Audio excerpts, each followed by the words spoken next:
Olá a todas e a todos, eu sou Adriana Aguiar, editora trabalhista do Jota.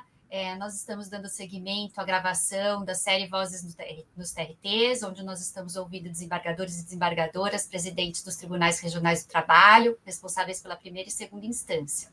Hoje eu recebo aqui o presidente do TRT 9, no Paraná, o Dr. Célio Horst Valdraff. Boa tarde, Dr. Célio, é um prazer te receber. Boa tarde, Adriana, é um prazer estar aqui também. A nossa primeira pergunta, eu queria saber quais são os principais desafios e os principais projetos desde que o senhor assumiu o TRT 9.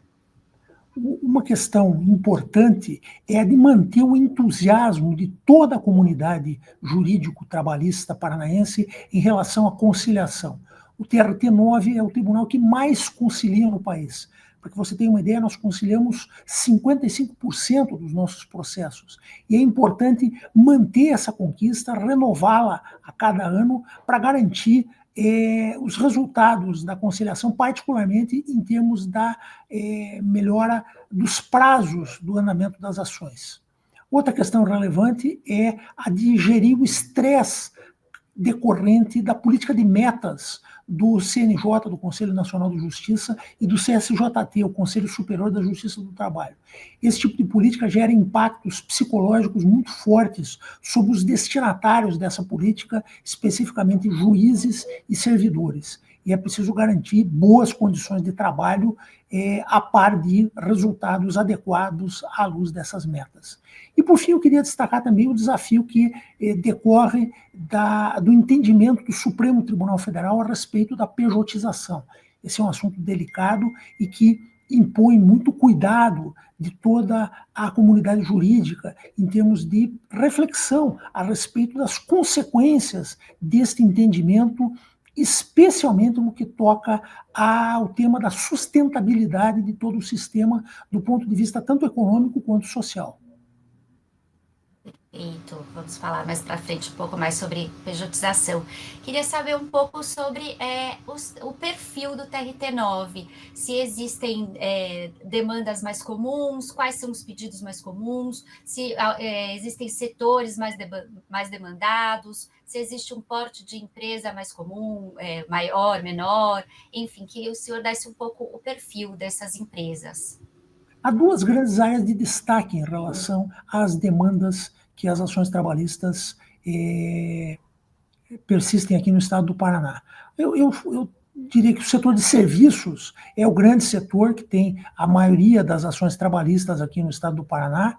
A questão da postulação envolvendo reconhecimento do vínculo de emprego, jornada de trabalho e rescisão do contrato de trabalho são os assuntos mais frequentes. Nós temos também um segmento importante aqui da economia paranaense que acaba surgindo muito em ações trabalhistas, o setor do agronegócio, né? O Paraná é um estado em que o agronegócio é muito forte e esse setor da economia também se apresenta muito frequentemente em ações trabalhistas, com ações de perfil semelhante àquele a que eu havia me referido. Certo. Uma das preocupações dos tribunais tem sido com relação à formação de precedentes. Eu queria saber qual a importância da formação desses precedentes. O grande valor que precisa se garantir com a formação de precedentes é a chamada segurança jurídica.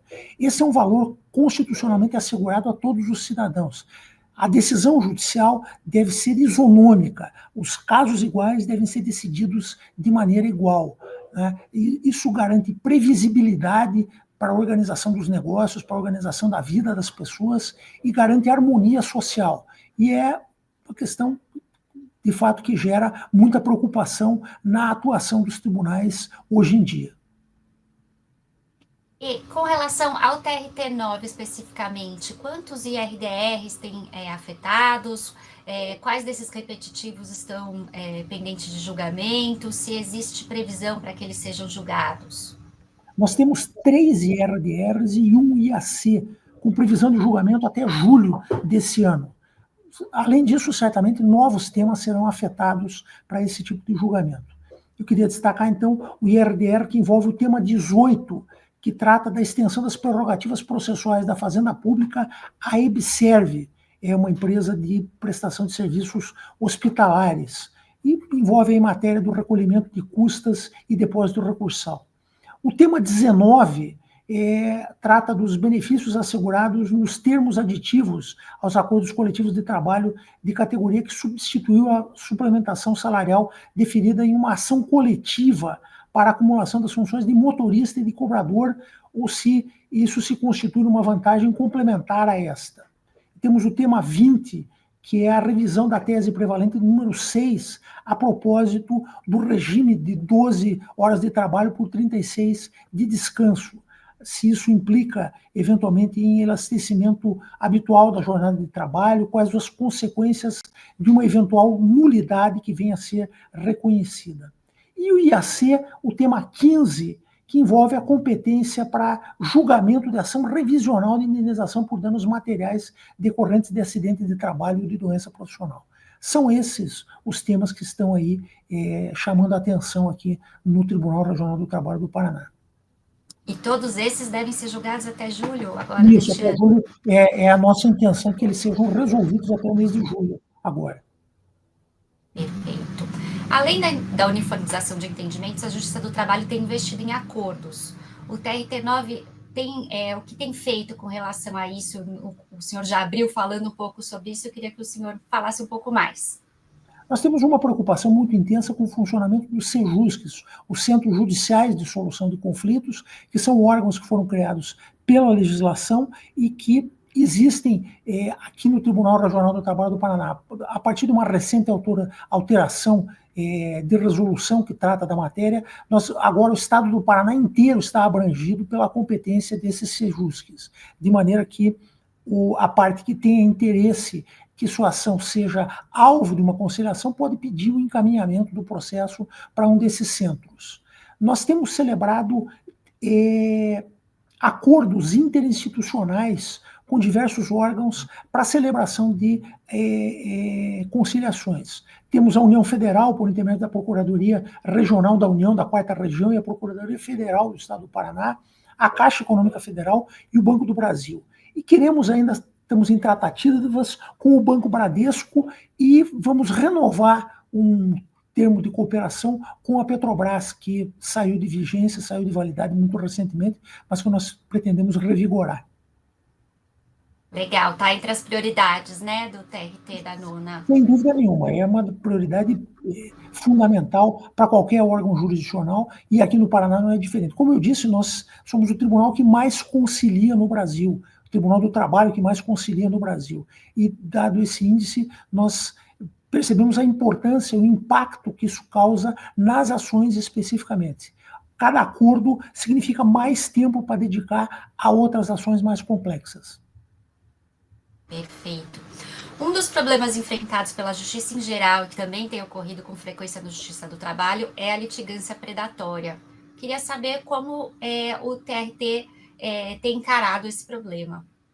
Nós temos um centro de inteligência que é muito atuante aqui no Tribunal Regional do Trabalho do Paraná, e que editou a nota técnica de número 14, que trata da identificação e do tratamento das lides chamadas predatórias. Então, identificar os casos em que isso efetivamente está acontecendo e qual o tratamento para remediar essas situações. Nós já temos, então, uma normativa tratando do assunto que está em plena vigência. Existem casos já que foram detectados?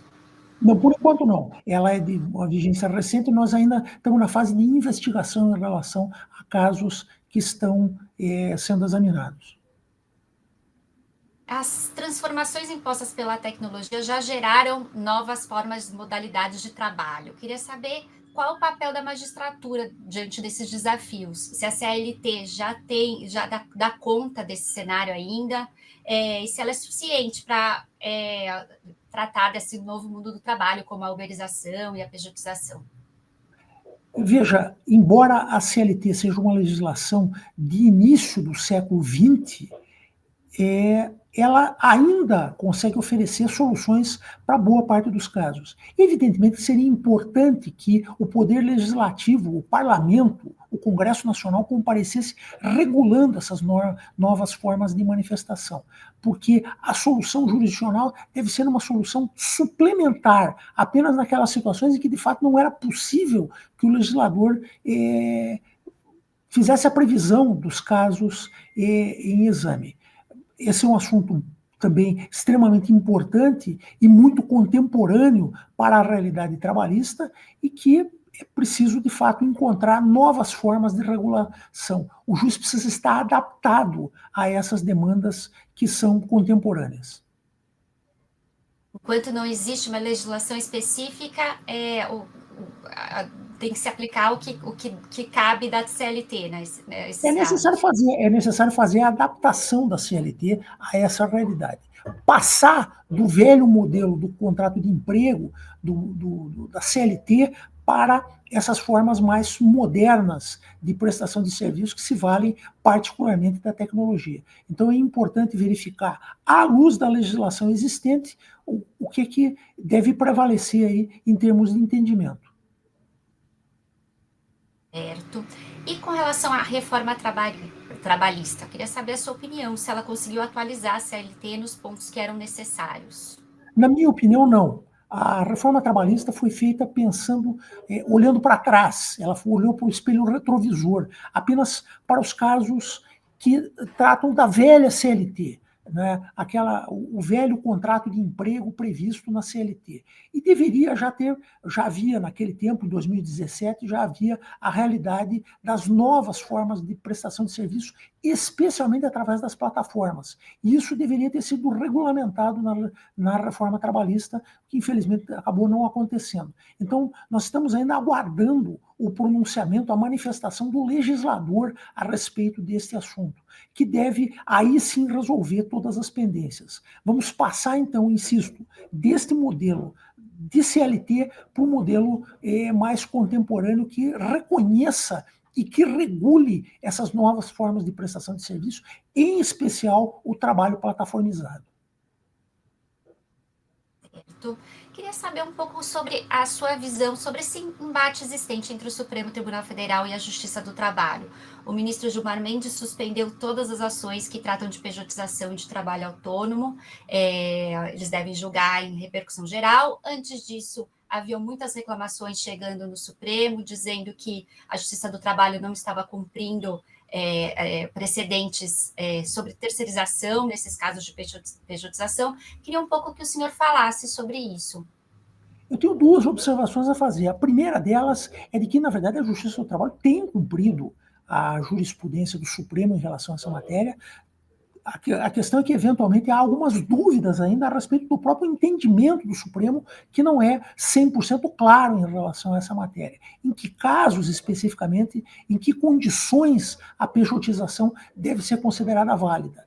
E não em todos os casos, em todas as situações, especialmente aquelas em que existe alguma forma de exploração muito patente. Então, é preciso que o Supremo seja um pouco mais concreto e objetivo em relação às condições de validade da pejotização.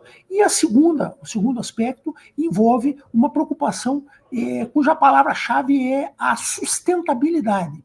Esse sistema de regulação pejotizado precisa garantir a sustentação do sistema previdenciário. É preciso, então, que, ainda que se adote um modelo pejotizado, os tributos incidentes sejam recolhidos e a previdência social também seja paga, a fim de garantir proteção para os trabalhadores e a sustentação do sistema como um todo, como ele está posto. Porque da maneira como, eventualmente, a solução possa ser apresentada, esses trabalhadores vão pura e simplesmente fugir da tributação incidente e da parcela previdenciária decorrente sem nenhum tipo de compensação para fins de manutenção do sistema. Certo. E com relação à suspensão desses processos, isso já tá tendo um impacto nos TRTs?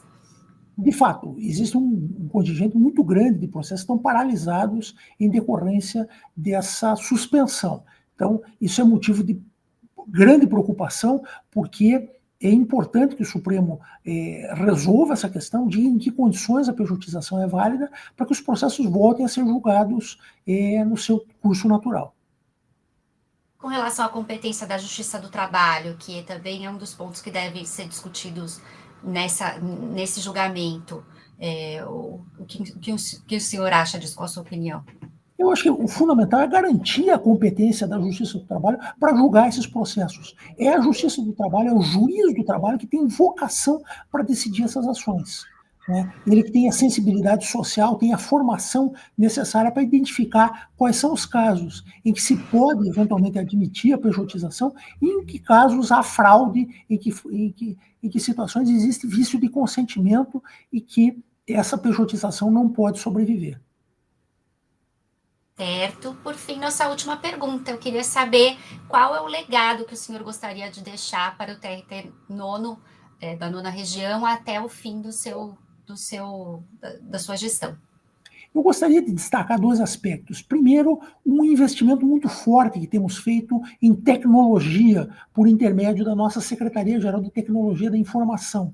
Nós temos participado de inúmeras iniciativas vinculadas ao Tribunal Superior do Trabalho na área de informática. Eu queria destacar duas delas. Primeiro, o motor de buscas Falcão, que é uma criação aqui do estado do Paraná e que foi nacionalizado. E outra, que tem uma contribuição extremamente importante na área de informática, que é do ChatJT, o chat que funciona para garantir a inteligência artificial para a Justiça do Trabalho especificamente. Esse é um trabalho que se inicia aqui no Paraná e que também tende a gerar efeitos em todo o território nacional. E o segundo aspecto da minha gestão que eu gostaria de destacar é essa procura incessante por interlocução com a sociedade. Né? A justiça precisa se abrir para a sociedade. O judiciário precisa parar de olhar para o espelho e olhar para a janela. Né? Nós precisamos manter um tipo de relação extremamente próxima com a sociedade para proferir julgamentos de maior qualidade. Perfeito, doutor Célio. Agradeço muito pela sua entrevista. Foi um prazer ter esse bate-papo com o senhor.